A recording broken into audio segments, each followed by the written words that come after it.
Rahara Bandipur Netaji Subhash welfare industrial পার্কে অগ্নিকাণ্ডের ঘটনা ঘটে। ঘটনার খবর পেয়ে ঘটনাস্থলে ছুটে আসে দমকলের 5টি engine. Barrackpore, Lalkuti, Kakinara, Barasat, মধ্যমগড় fire station থেকে স্থানীয় পুকুর থেকে পাম্পের সাহায্যে জল তুলে আগুন নেভানোর কাজ শুরু করা হয়।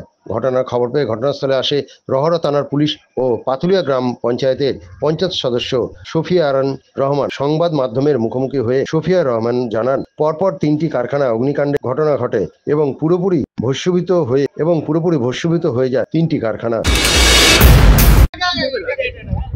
এখানে সাধারণত কিভাবে আগুন লেগেছে এটা এখনো বোঝা যায়নি। যারা ফায়ার ফাইটিং এর যারা করতে এসছেন, ফায়ারের লোকজন যারা এসছেন, তারা আপাতত এটা দেখছেন যে কিভাবে আগুনটা লেগেছে। হ্যাঁ, সেটা দেখেই তারপরে বোঝা যাবে যে কি করে আগুনটা লেগেছে। এইগুলো হচ্ছে এই যেটা দেখছেন, আমি যেখানে দাঁড়িয়ে আছি, এটা হচ্ছে প্লাস্টিকের করা হয়, বাছাই টাছাই হতো, গোডাউন ছিল, এবং পাশেরটা ছিল হচ্ছে ফেব্রিকেশনের কাজ হতো, এই পাশেরটা হচ্ছে খৈনি বা ওই জাতীয় কোনো কাজ হতো। এই পরপর 3টে ফ্যাক্টরিতে এইভাবে আগুন লেগে গেছে।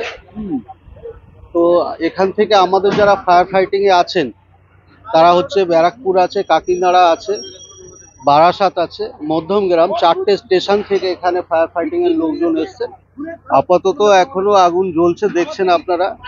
এই আগুনটা নিয়ন্ত্রণ নিয়ে আসলে তারপরে বোঝা যাবে যে কোথায় কি হয়ে আছে।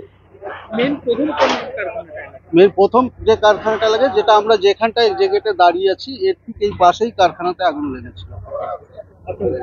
আমার নাম সফিউর রহমান, আমি পাথুলিয়া গ্রাম পঞ্চায়েতের সদস্য।